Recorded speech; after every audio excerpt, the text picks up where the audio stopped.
आ गए बाबूजी, उठ उठ उठ।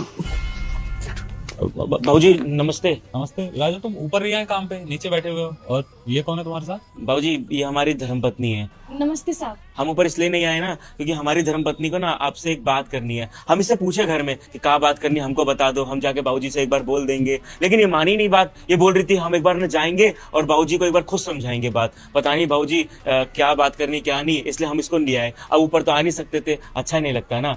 ये बाबूजी सामने खड़े हैं, अब बात कर लो तुम इनसे, ठीक है? और बाबूजी एक बार ना आप अच्छे से बात करके अपना आशीर्वाद भी दे देना, आपका आशीर्वाद लग जाएगा दोनों को।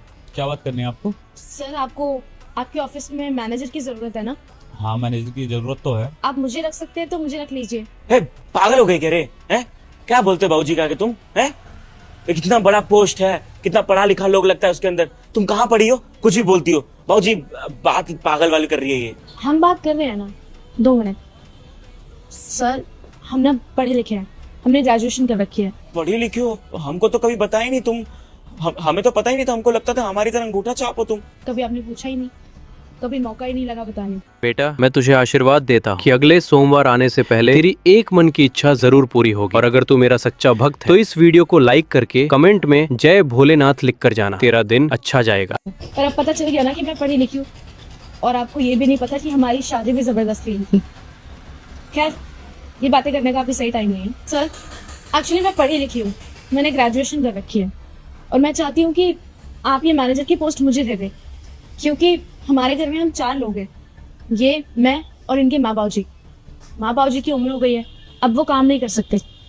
सही बात इनकी, तो ये भी खेती बाड़ी करते हैं, और खेती बाड़ी में इतनी कमाई नहीं है। कल को हमारे परिवार भी बड़ा होगा, हम 2 से 3 होंगे। तो सर मैं चाहती हूँ कि मैं पढ़ी लिखी हूँ तो एक नौकरी कर लूँ, जिसकी वजह से कुछ पैसे आए और मैं अपने घर वालों को सपोर्ट कर पाऊँ। तो अगर आपको आपके ऑफिस में मैनेजर की ज़रूरत है तो आप मुझे दे सकते हैं वो पोस्ट। मैं अच्छे से मैनेज करूँगी सारी चीज़ें, क्योंकि मैंने अपनी शादी से पहले 6 महीने किसी होटल में मैनेजमेंट की जॉब भी की थी, और वहाँ मैंने किसी को कभी शिकायत का मौका नहीं दिया था। दरअसल सर बात यह है कि मेरी माँ सौतेली है, उन्होंने मेरी शादी ज़बरदस्ती करा दी थी। वो नहीं चाहती थी कि मैं अपनी ज़िंदगी में पढ़ूँ लिखूँ या कुछ करूँ, लेकिन मेरे पापा बहुत अच्छे हैं। उन्होंने अपनी औलाद समझ के मुझे पढ़ाया लिखाया। उनके अंडर मैंने 6 महीने काम भी किया, लेकिन माँ की वजह से मेरी ज़बरदस्ती हमारे गांव के एक लड़के से शादी करवा दी। ये बहुत अच्छे हैं, इन्होंने कभी मुझे बुरा फील नहीं कराया, कभी किसी चीज़ की कमी नहीं होने दी। लेकिन मैं चाहती हूँ कि मैं भी इनके लिए उतना ही अच्छा करूँ, मैं भी इनके लिए उतनी ही सक्षम बन के खड़ी रहूँ जितना ये हमारे लिए खड़े रहते हैं।